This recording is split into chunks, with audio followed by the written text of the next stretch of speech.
Glórias a Deus. Meus queridos irmãos, por favor, abram as suas Bíblias no livro de Hebreus, capítulo 4, versículo 12. Podemos ler, irmãos? Aqueles que não acharam, por favor, acompanhem aqui no Data Show, tá bom? A palavra de Deus nos diz assim, irmãos: porque a palavra de Deus é viva e eficaz. Amém, queridos? Ou seja, ela não é uma palavra morta, a vida, irmãos, se move. A vida, irmãos, não é estático. A vida, irmãos, é algo, irmãos, que está em perpétua transformação. Como assim, pastor? A palavra de Deus não pode estar sendo transformada. Pode, irmãos, porque senão eu pregaria um texto desse. Outra vez que eu tivesse a oportunidade de pregar, eu ia ter que pregar a mesma coisa. Mas eu não prego por quê? Porque a palavra é viva, irmãos. Amém, irmãos? A palavra é viva. Então, o Espírito Santo de Deus pega esta palavra, irmãos, e transforma de acordo com as necessidades de nossos corações. E é eficaz. Eficaz por quê? Porque ela não falha. Porque aquilo para qual o propósito que ela é enviada, ela vai cumprir, irmãos. Ela é eficaz. E é mais cortante do que qualquer espada de 2 gumes. Vamos em frente. E não há criatura, e é apta, volte um pouquinho, e é apta, porque a palavra de Deus é viva e eficaz, mais cortante do que qualquer espada de 2 gumes, e penetra até o ponto de dividir alma e espírito, juntas e medulas, e é apta para julgar os pensamentos e os propósitos do coração. Meus queridos irmãos, eu quero aqui esta noite conversar aqui um pouco com meus amados irmãos, de acordo com o que Deus tem falado do meu coração nesses últimos dias. E como nós vimos aqui, a Letícia, ela louvou aí o Salmo 1, fala muito bem sobre isso, irmãos. Quando a gente vive na palavra, quando a gente busca a palavra, e isso, irmãos, move dentro da gente e transforma nossas vidas. Porque esse texto aqui é um dos mais impactantes, irmão, da Escritura, porque declara que essa palavra é viva e eficaz, irmãos. Não estamos lidando, irmãos, com um livro comum, que a gente lê de qualquer maneira, de qualquer forma, com um livro, irmãos, que a gente vai somente, irmãos, satisfazer intelectualmente. Não, meus irmãos, mas essa mensagem aqui, ela tem que pulsar dentro de nós, irmãos. E essa palavra aqui, irmãos, ela corta, ela cura, ela transforma nossas vidas.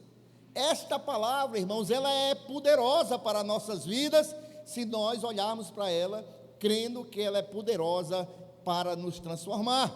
Amém?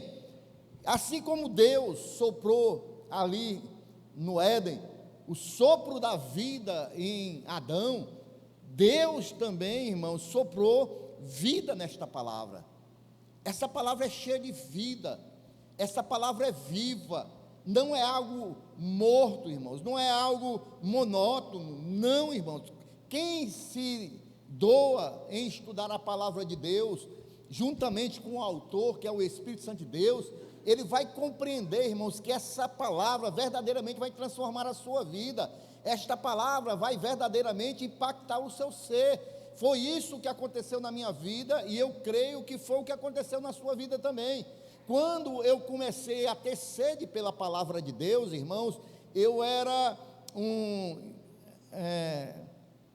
alguém que era desvalido nesse mundo, irmãos, com relação a viver pelos pecados. Eu comecei a ter sede de ler a palavra de Deus, peguei alguns livros errôneos no princípio, peguei um livro grosso, porque eu gostava muito de ir naquelas livrarias antigas no Rio de Janeiro, e lá quando eu viajava nos navios, eu gostava de comprar alguns livros, e comecei a ter sede para conhecer mais a palavra de Deus. Comprei alguns livros, que eram daqueles nossos irmãos das pastinhas, né? Aí comecei a ler aqueles livros, mas era a sede que eu tinha, sede. Mas graças a Deus, irmãos, para a honra e glória do Senhor Jesus, Ele sempre guardou o meu coração e a minha mente, Ele sempre me conduziu para a verdade das Escrituras. E eu comecei, irmãos, a conhecer a palavra de Deus, e ela começou a me confrontar e me atrair para os propósitos de Deus. Logicamente não foi do dia para a noite, mas ela, quando é lida, irmãos, com o temor do Senhor e junto com o autor dela, que é o Espírito Santo de Deus, ela vai impactar nossas vidas. Amém, queridos? Agora, qual é o nosso maior problema hoje, irmãos? Nosso maior problema hoje, irmãos, é que nós temos dois extremos. É incrível como a igreja sempre ela anda pelos extremos, uma parte da igreja. Hoje nós vemos, irmãos, os neopentecostais, que muitas vezes, irmãos, eles querem ter muito fervor da palavra, mas aí acabam, irmão, exagerando nas manifestações, com modismos, e aí vão distorcendo, irmãos, essa palavra para fins pessoais, para fins, irmãos, muitas vezes que não tem nada com o propósito do Evangelho, mas para atrair gentes para somente fins pessoais. E aí, irmãos, nós que conhecemos a palavra, nós começamos a rejeitar completamente os modismos dos neopentecostais, e não é errado, irmãos, nós combatermos as doutrinas erradas. Agora, o que é errado, irmãos, é a gente começar, já que eles estão exagerando, a gente começar a querer reprimir o Espírito Santo do nosso lado aqui, porque a gente tem o entendimento da palavra. Não, eu não vou orar por cura, porque eu posso ficar parecido com o neopentecostal. Não, eu não vou me derramar na presença do Espírito Santo de Deus, não vou chorar, eu não vou deixar que o Espírito trabalhe na minha vida, que eu vou ficar... Não, aí muitas pessoas estão reprimindo o Espírito de operar dentro da igreja. Os irmãos estão compreendendo, irmãos? Então esse é um extremo. Aí vem o outro extremo, irmãos, que são nossos irmãos reformados. Dentro desses irmãos reformados, leia-se calvinismo, é um outro extremo. Os irmãos, enquanto os neopentecostais exageram na pregação e em modismo, dizendo que o Espírito Santo de Deus está criando certas coisas sem ser o Espírito Santo de Deus, já os reformados, calvinistas, eles não creem nos dons para a atualidade. Vamos ficar só na palavra, só na meditação. Aí esquecem o fervor espiritual. De um lado querem ter muito fervor espiritual, no outro só a palavra sem fervor espiritual. E aí, irmãos, como é que nós ficamos? A gente tem que ficar no equilíbrio, irmãos. A gente tem que estudar a palavra com seriedade, mas a gente não pode deixar de sair do nosso meio o fervor espiritual, irmãos. Amém, irmãos? Nós somos pentecostais moderados. Por que moderados? Porque nós não nos abraçamos com todo o modismo que aparece dizendo que é o Espírito Santo de Deus. Nós cremos, como está sendo dado na escola bíblica, nos dons. Nós cremos no discernimento espiritual, nós cremos no dom de cura, nós cremos, irmãos, no dom de falar em línguas, nós cremos, irmãos, nos dons espirituais. Amém, queridos? E aí nós precisamos ter o verdadeiro equilíbrio. Agora há pouco eu estava mostrando para o pastor Edson aqui, o ideal para nós seria aquilo que está aqui em Atos 18. A gente pode ver muito bem, irmãos, nosso irmão Apolo, 18, 24 e 25. Vamos ver aí. Atos, capítulo 18, 24. Olha o que diz a palavra de Deus. Nesse meio tempo, chegou a Éfeso um judeu natural de Alexandria, chamado Apolo, homem eloquente. Primeiro ponto, irmãos, ele era eloquente, era poderoso nas escrituras. O que quer dizer que era poderoso nas escrituras, irmão? Que compreendia, irmão, que estudava as escrituras, ele sabia falar das escrituras, porque ele era eloquente. Se fosse nos nossos dias, aqui, só a gente vendo esse texto, a gente diria que ele era um reformado, porque pregava muito bem, explicava as escrituras muito bem, mas ele tinha algo mais. Vamos em frente. E era instruído no caminho do Senhor, e sendo fervoroso do Espírito, de Espírito. Então, ele não era só eloquente, ele não era só conhecedor da palavra, mas era fervoroso, irmão. Ele tinha fé, ele era cheio do Espírito, irmãos. Os irmãos estão compreendendo, irmãos? Então, irmãos, a gente não pode, o ideal é isso aqui, a gente ter o conhecimento da palavra, mas ser cheio do Espírito Santo de Deus, fervoroso. Nós não podemos, irmãos, querer reprimir o Espírito Santo de Deus. Nós não podemos, irmãos, em nome da palavra, como faz os reformados, dizer que o Espírito Santo de Deus não opera mais no meio da igreja. Não, não. E qual é o grande problema, irmãos? O grande problema nosso hoje, que eu posso estar dando essa doutrina para os irmãos aqui, ensinando, mas os irmãos estão acompanhando muitos desses reformados nas internet, e chega aqui na igreja, os irmãos começam, se a gente falar em língua, se a gente começar a dar muito glória a Deus, aleluia, se a gente começar a chorar, se derramar, se algum irmão começar a pular aí, glorificar a Deus, os irmãos começam a dizer que é exagero, e não é. Isso é poder de Deus, isso é fervor espiritual, dentro dos limites da palavra de Deus. Porque senão nós vamos ter que arrancar da Bíblia o capítulo 2 do livro de Atos. Esses homens estão embriagados. Não, eles estão cheios do poder de Deus. Amém, irmãos? Se a gente começar a folhear a Bíblia só para aquilo que a gente quer dentro da palavra, e começar a esconder a ação do Espírito Santo de Deus para a igreja desse tempo, que isso aqui é nova aliança, Atos é nova aliança, aí, irmãos, a gente não pode. A gente tem que crer na palavra, mas de capa a capa. Não é a minha palavra que eu acho, não. É a palavra como ela está. É a palavra como nos ensina. É a palavra, irmãos, que nos direciona. Posso ver um amém da igreja?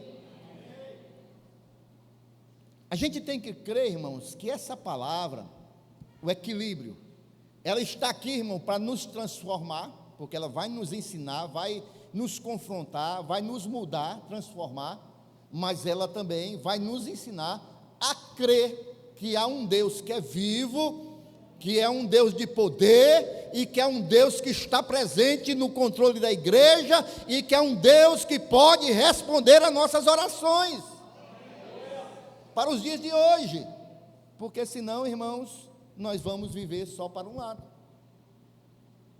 Amém, irmãos?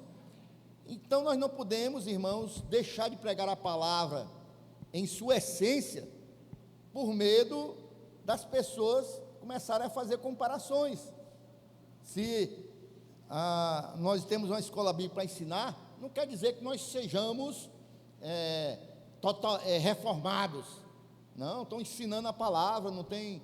Não, a gente tem que ter equilíbrio. Tem um momento da palavra, tem um momento das orações que nós vamos começar, tem um momento de uma pregação com mais fervor, tem uma hora de uma pregação que é mais instrução, mas a gente não pode, irmãos, começar a condenar. Quando o irmão pregar aqui com mais fervor, a gente achar que o irmão está aí, não. Os irmãos estão compreendendo, irmãos? Como é que essa palavra, irmãos, ela é poderosa, ela é viva e eficaz? Em primeiro lugar, irmãos, essa palavra, ela autentica a divindade do Senhor Jesus Cristo. Quando nós olhamos para essa palavra, nós vamos ver que verdadeiramente Jesus Cristo é o Senhor, é o Deus que se fez presente nessa terra. Lá em João 20:31 diz assim: Estes, porém, foram escritos para que creiais que Jesus é o Cristo, o Filho de Deus. Então, a palavra de Deus foi escrita para que a gente creia que verdadeiramente Jesus Cristo é o Filho de Deus. Alguém aqui duvida? Logicamente que não, né? Não? Pensei que alguém duvidava. Ficaram silêncios, irmãos? A Bíblia não apenas relata os fatos históricos, mas apresenta o Senhor Jesus aqui como o centro dessa revelação divina. Desde Gênesis até Apocalipse, Jesus Cristo é o centro da revelação da palavra de Deus. O famoso teólogo Karl Barth, eita, pastor Edson, ele dizia o seguinte, que Jesus Cristo é a chave para nós compreendermos toda a Bíblia. Como assim? Se a gente quer questionar se alguma doutrina é verdadeira ou não, a gente olha para a pessoa de Jesus Cristo, e por ele a gente filtra as doutrinas, tá certo, irmãos? Quando a gente vê os apóstolos operando dentro dos ensinos de Jesus, isso é filtrar o Evangelho pelo Senhor Jesus.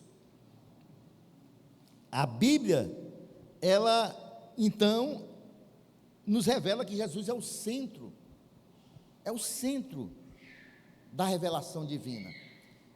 Quando aqueles 2 discípulos, irmãos, iam no caminho de Emaús, eles iam tristes, porque receberam a notícia que Jesus fora crucificado.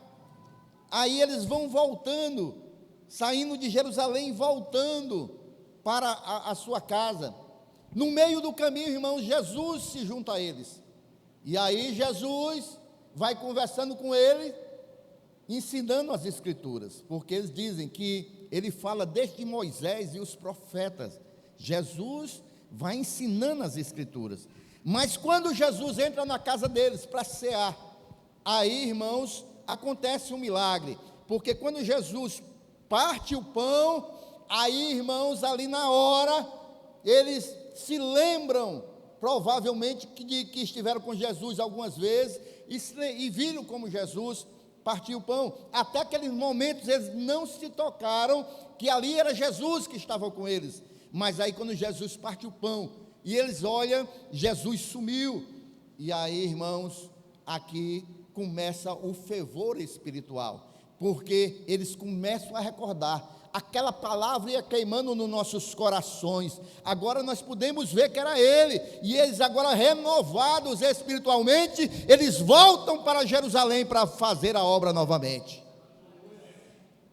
Jesus, irmãos, é o centro da divindade, Ele é aquele, irmãos, que move os nossos corações, através da palavra, porque Jesus ia revelando a palavra para eles, naquele momento.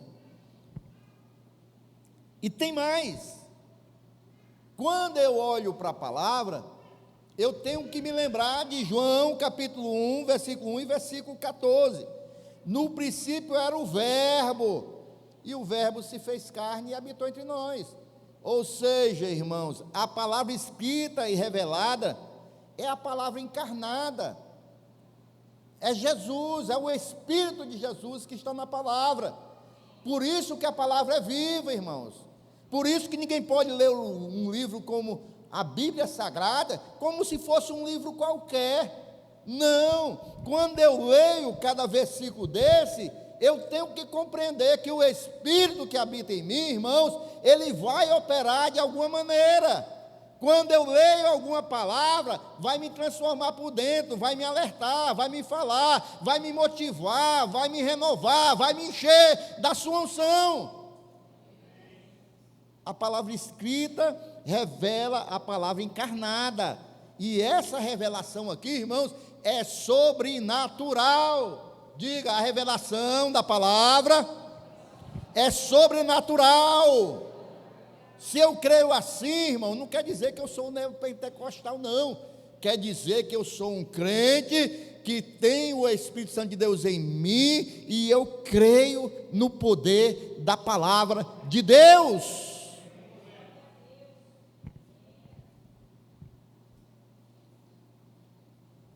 É a mesma coisa, irmãos. Quando eu estava no Rio de Janeiro, naquele tempo, irmão, não tinha e-mail. Naquele tempo, irmãos, não tinha WhatsApp. Hoje é muito bom, você fala aqui, a pessoa está lá no Japão, você fala aqui e escuta. Naquele tempo era carta. Sentava no cantinho, como é que estão as coisas aí, mãe? Como é que está o pai? Como é que está meu irmão, minha irmã? Aí ficava esperando, daqui a uns 15 dias, a gente estava lá trabalhando, aí o cara, rapaz, chegou as cartas. Aí todo mundo deixava tudo que tinha que fazer para ir atrás das cartas. Saber como é que estava a família. E quando eu começava a ler aquelas cartas que a minha mãe escrevia, ou meus irmãos, tinha vezes que eu chorava, porque eu começava a ver a cena, começava a ver minha casa, começava a ver minha mãe dizia isso, dizia aquilo, e eu estava lá vendo, mexia o meu coração.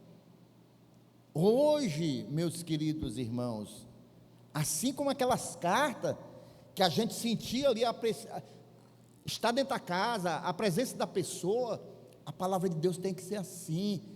É uma carta que Deus deixou para nós.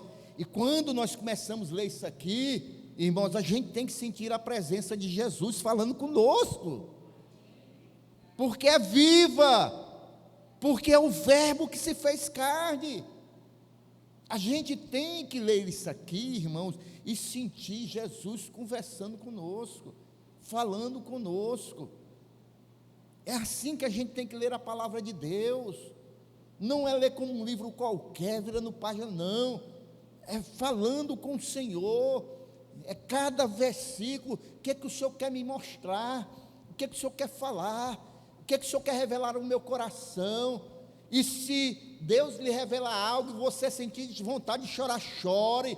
Se você sentir vontade de falar em línguas, fale. Se você sentir vontade de começar a glorificar, glorifique, porque você é um crente que está ouvindo a voz do Espírito Santo de Deus. Não reprima o Espírito que está em você. Seja um crente fervoroso. Seja um crente fervoroso. Não tenha vergonha de dar glória a Deus onde você está.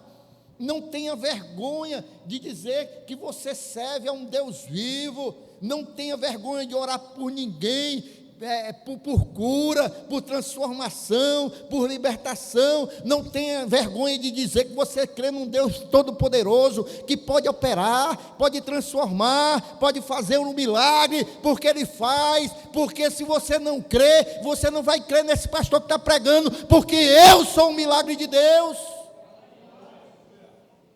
Eu prego de milagre porque eu sou um milagre.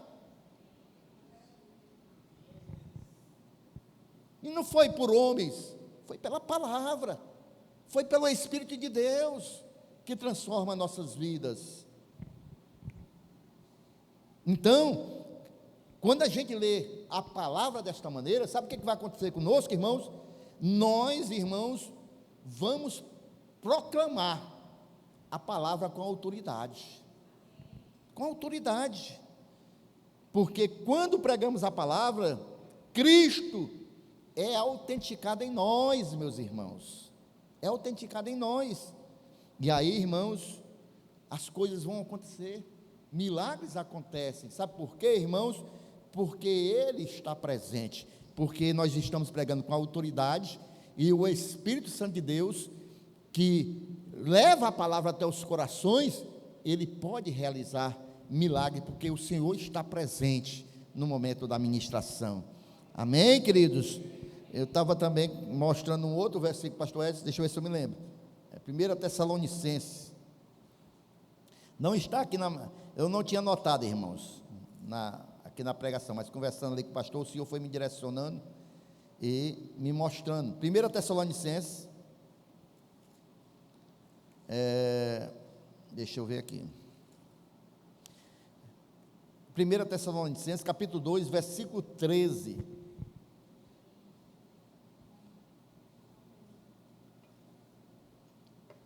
Agora, irmãos, não é só nós pregarmos com autoridade, mas é os irmãos que ouvem crer na palavra que está sendo pregada. Amém? Capítulo 2, versículo 13. Temos mais uma razão para incessantemente dar graças a Deus. É que, ao receberem a palavra que de nós ouviram de quem? De Paulo. A palavra que de nós ouviram, que é de Deus, vocês acolheram, não como palavra humana, e sim como em verdade assim como em verdade é a palavra de Deus, a qual está atuando eficazmente em vocês, os que crerem. Então, aqueles que creem que o que a gente está ministrando aqui é verdadeiramente palavra de Deus e recebe, aí ela vai atuar eficazmente em vocês, ela vai operar. Tanto quem está pregando aqui, está pregando na autoridade do Espírito, como quem recebe com fé, crendo que Deus está falando, também vai ser transformado pelo poder da palavra de Deus. Amém, irmãos? Então, essa palavra, ela é a revelação da divindade de Jesus Cristo, e essa palavra também, ela nos revela a vida eterna. Eu estou fazendo aqui alguns tópicos, irmãos, porque que a gente tem que crer nessa palavra como um todo. Em 1 João 5,13, diz o seguinte: essas coisas vos escrevi, a palavra, para que saibais que tendes a vida eterna. A palavra nos dá segurança de que a vida eterna não é só um desejo do nosso coração, mas é uma certeza. Se nós lermos essa palavra com fé, nós vamos crer que a palavra de Deus, ela nos dá a segurança da vida eterna. Amém, irmãos? Agora, irmãos, é uma outra coisa que a gente tem que crer na palavra de Deus, é que a vida eterna começa aqui, nessa vida. Porque muitas pessoas, irmãos, creem numa vida eterna distante, futuro distante. Quando eu morrer, meu corpo for glorificado, aí eu vou ter. Não, a vida eterna começa aqui, quando nós recebemos a Jesus, irmãos. É aqui, tá certo? João 17,3 diz o seguinte: e a vida eterna é esta, que te conheçam a ti, o único Deus verdadeiro. A partir do momento que a gente crê que Jesus Cristo é o Deus que morreu por nós, para pagar o preço dos nossos pecados, nós já temos a vida eterna aqui, nós já passamos a viver a vida eterna, só com a diferença: nós vamos para o céu, viver com Cristo eternamente, quando nossos corpos forem glorificados, mas nós já estamos vivendo a vida eterna aqui, nós já somos, irmãos, seres espirituais. A partir do momento que nós recebemos Jesus, o nosso ser é transformado, e aquilo que era morto, o espírito, passa a ter vida, e passa a ter vida eterna, aquele espírito que estava morto. Os irmãos estão compreendendo, meus irmãos? Então, essa vida eterna, irmãos, essa palavra que nos leva a uma vida eterna, é uma vida abundante, aqui agora, antes mesmo da eternidade. Antes da eternidade, nós cremos, irmãos, que o Senhor está conosco em todos os momentos, assim como nós vamos estar com Ele para sempre, quando nós saímos desse corpo físico. Mas agora nós já vivemos a vida eterna, porque se eu sair daqui agora, se eu me tomar daqui agora, eu tenho que ter essa certeza que eu já estou na vida eterna. Amém ou não amém, irmãos? Ou os irmãos estão esperando aí, não, vou ver ainda quando chegar o meu dia. Não, a gente tem que ter essa certeza, irmãos, e isso a gente compreende pela palavra de Deus, pela fé, amém? Outra coisa que nós, irmãos, temos que crer nesta palavra. Nós cremos que ela revela a divindade de Jesus, nós cremos que ela revela a vida eterna, e nós cremos, irmãos, é uma outra coisa, porque tem crente achando, irmãos, que a palavra é só a nossa vida, irmãos, é só para ter uma vida pesada, uma vida como se estivesse carregando um grande peso. Não, irmãos, isso aí Jesus já tirou de nós. A gente levava isso quando a gente estava no mundo, amém ou não amém, irmãos? Hoje, irmãos, nós somos livres. Diga, eu sou livre. Nós somos livres, irmãos. Jesus não bota coleira em ninguém. Jesus, irmão, não escraviza ninguém. Quem escraviza é o diabo. Nós somos livres, irmãos. Então, a gente tem que servir a Jesus com alegria. Nós somos crentes porque nós somos salvos, nós somos cheios da graça, e nós devemos ser felizes. Amém, irmãos? E não com peso, e não com tristeza, irmãos. Por quê, irmãos? Porque essa palavra aqui, irmãos, ela nos dá esperança, irmãos.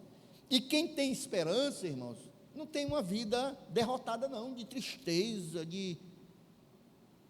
Quem ler a palavra de Deus tem que crer que ela dá esperança.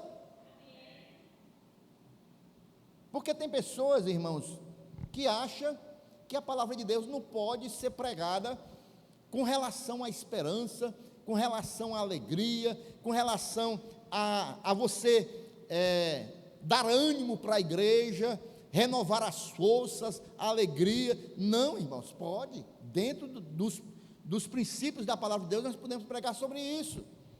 Logicamente, tudo centralizado em Jesus, porque Jesus, ele tem que ser o centro da mensagem. Os irmãos estão compreendendo, irmãos? Então vejam bem, irmãos, em 1 Coríntios capítulo 10, versículo 11, diz o seguinte: estas coisas foram escritas para advertência nossa, ou seja, para nos mostrar, para nos advertir. Tudo que foi escrito aqui, irmãos, é para nos mostrar, é para nos alertar, é para nos dar esperança. Se os irmãos venceram, nós vamos vencer também. Se os irmãos, pela fé, alcançaram o que alcançaram, nós vamos alcançar também. E quando a gente vê isso aqui, irmãos, essas histórias estão aqui, não é só para encher, porque Deus não tinha assunto, não. Isso aqui está para nosso exemplo, irmãos. É para o nosso exemplo. E a gente não pode querer apagar o exemplo. Mas Deus abriu a porta da prisão para Pedro lá. Pedro passou pelo meio dos guardas, ninguém viu. Mas isso aí é demais, isso aí não é para a gente hoje não. Por que não? Por que não? Mas Pedro ia andando lá, e um rapaz paralítico estava pedindo esmola, ele disse: rapaz, eu não tenho dinheiro não, mas em nome de Jesus, fique em pé e ande. E o rapaz saiu pulando. É para os nossos dias, é para hoje, é para a gente.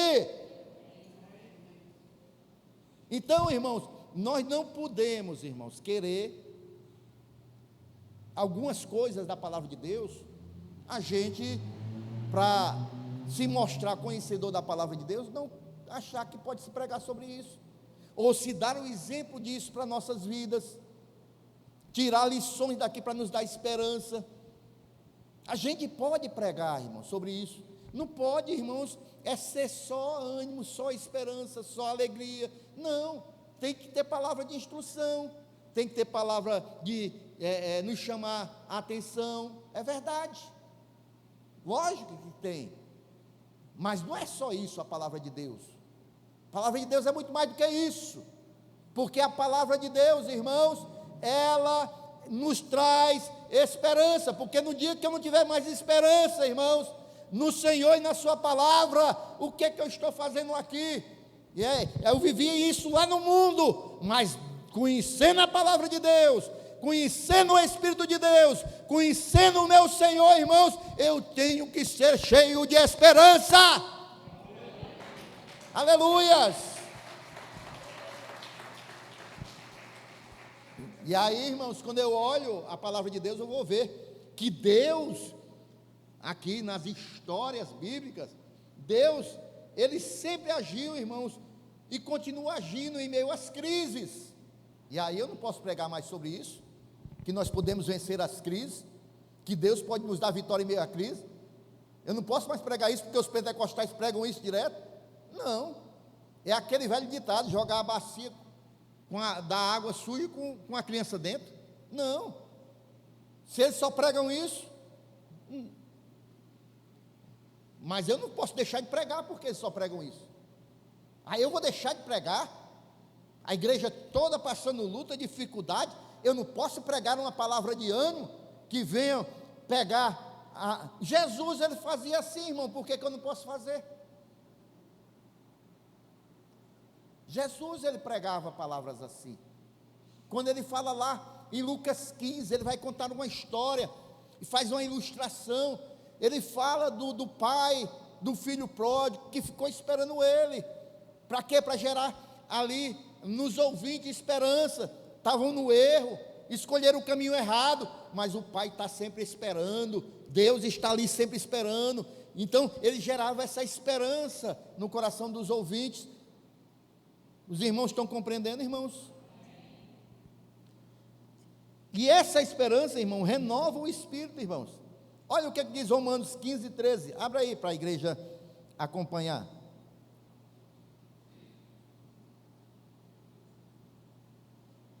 Não é isso que eu quero mostrar não, mas vamos ler. E o Deus da esperança encha vocês de toda alegria e paz na fé que vocês têm, para que sejam ricos de quê, irmãos? No poder de quem, irmãos? E quem é que está falando isso aqui, irmãos? É a palavra de Deus ou é o pastor, irmãos? Então a gente tem que crer, irmãos. A gente tem que crer nisso, que o Espírito Santo de Deus vai nos dar esperança, alegria e ser ricos na fé. A palavra de Deus, irmãos, a gente tem que crer nela de capa a capa. A palavra nos leva a confiar no que Deus, esse Deus, ele nunca falha, nunca falha.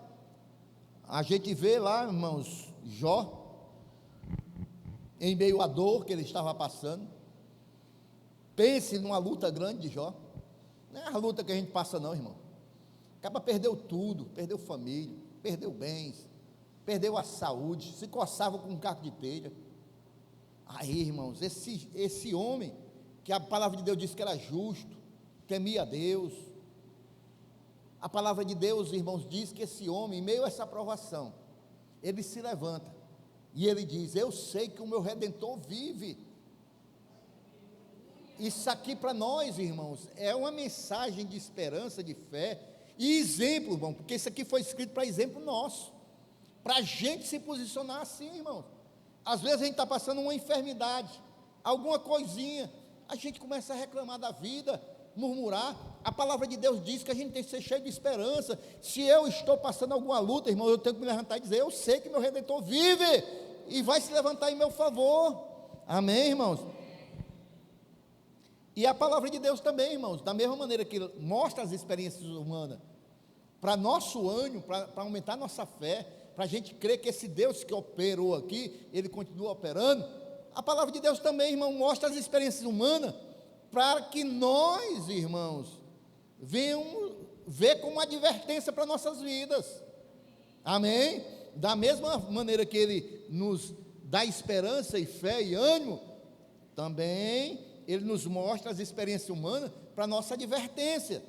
Quando a gente lê Romanos 15, 4, agora sim, esse é o versículo que eu queria mostrar para vocês, parecido com aquele lá de 1 Coríntios 10, 11. Pois tudo que no passado foi escrito para o nosso ensino, foi escrito a fim de que, pela paciência e pela consolação das Escrituras, nós tenhamos o quê? Paciência. Então a palavra de Deus foi escrita o quê? Para quê, irmãos?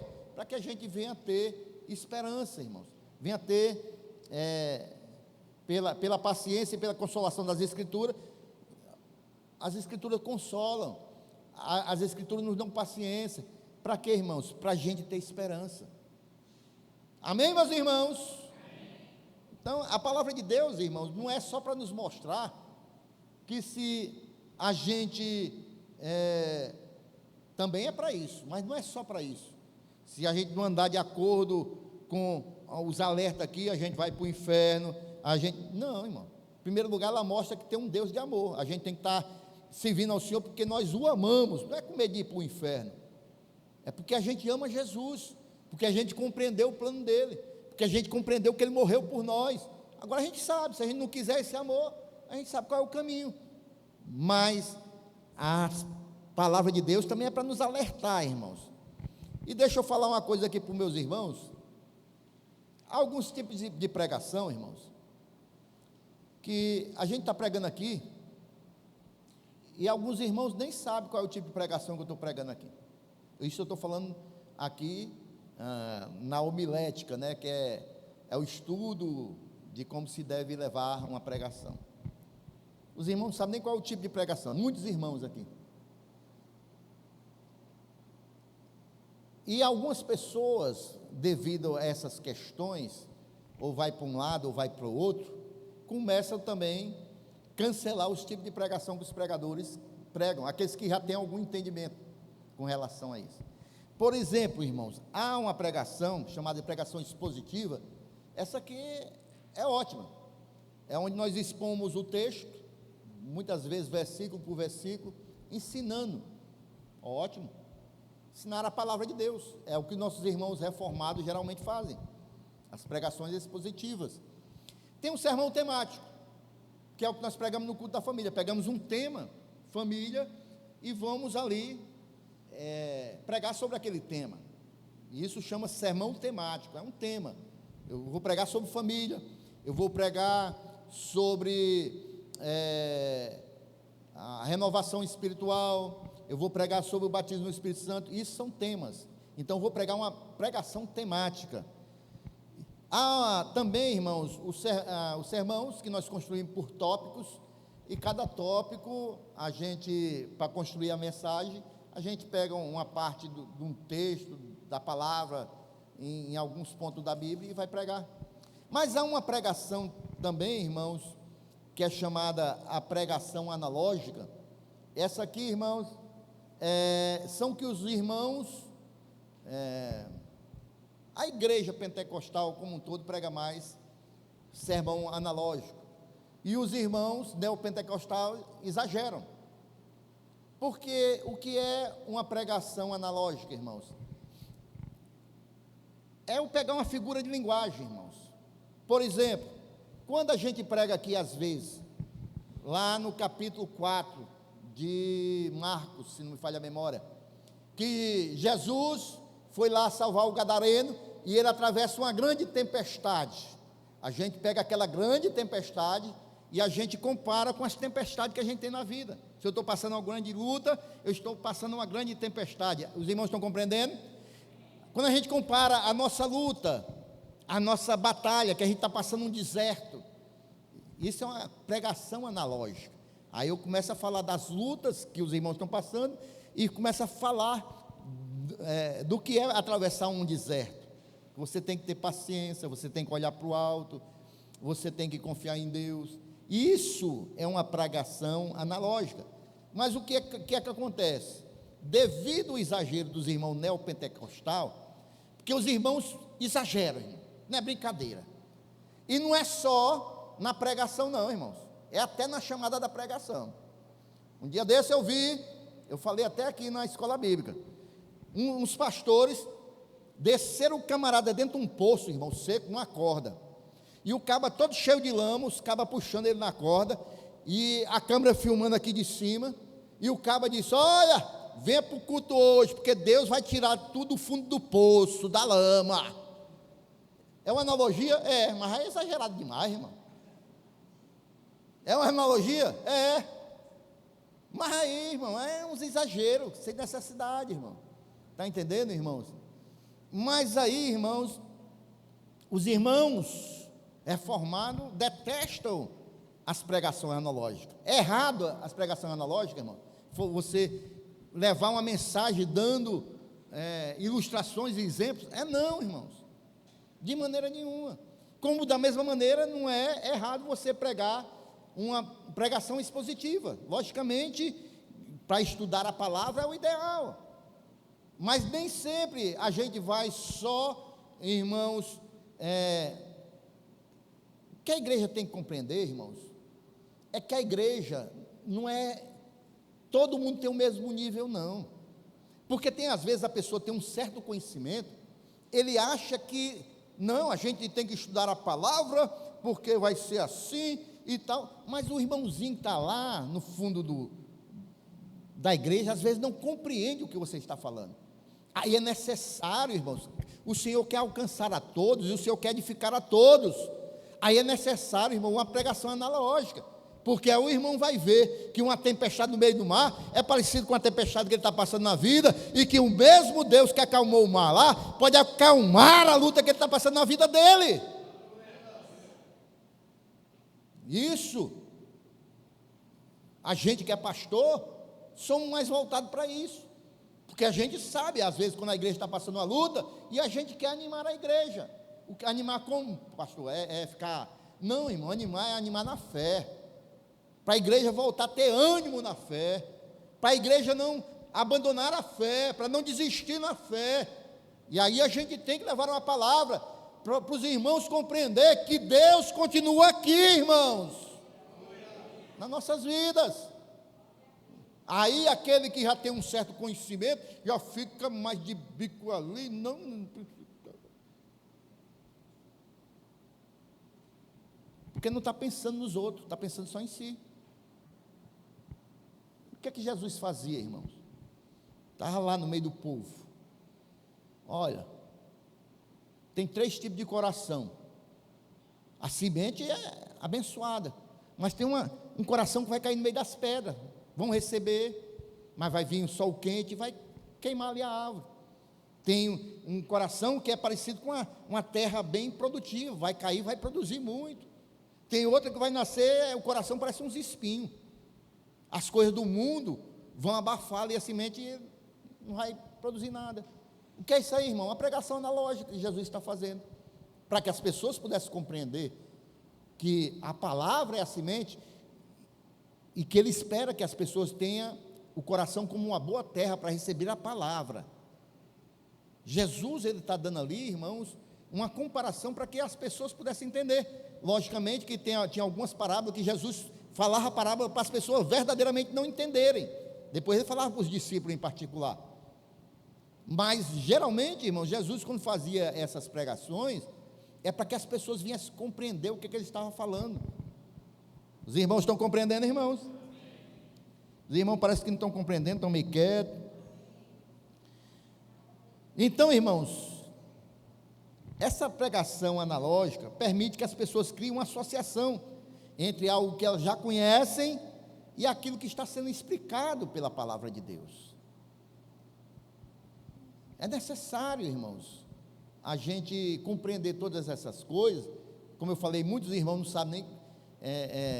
não tem esse entendimento de que tipo de pregação está sendo pregada, mas aqueles que têm mais entendimento, às vezes ficam questionando o tipo de pregação, em vez de estar recebendo aquilo que o Espírito está falando. Por quê? Porque muitas vezes, irmãos, está focado ouvindo só pregador calvinista, pregador reformado, e começa a encher o coração, irmão, dessas coisas contra o poder do Espírito, porque o Espírito ele pode operar da maneira que Ele quer, irmão, não somos nós somos só o instrumento, irmãos. Pode ser pregação A, B, C ou D, se o Espírito quiser salvar, se o Espírito quiser libertar, se o Espírito quiser renovar, Ele vai renovar. Então, meus queridos irmãos, a palavra de Deus, ela também fala sobre a desobediência, aqueles que estão sendo desobedientes. A palavra de Deus, irmãos, ela é proveitosa para a instrução. Ela instrui, irmãos. É o que Deuteronômio 4:10 diz, que a palavra de Deus vai nos instruir, e ela nos instrui sobre tudo da nossa vida, irmãos. Ela nos instrui sobre finanças. Vai lá em Provérbios para você ver.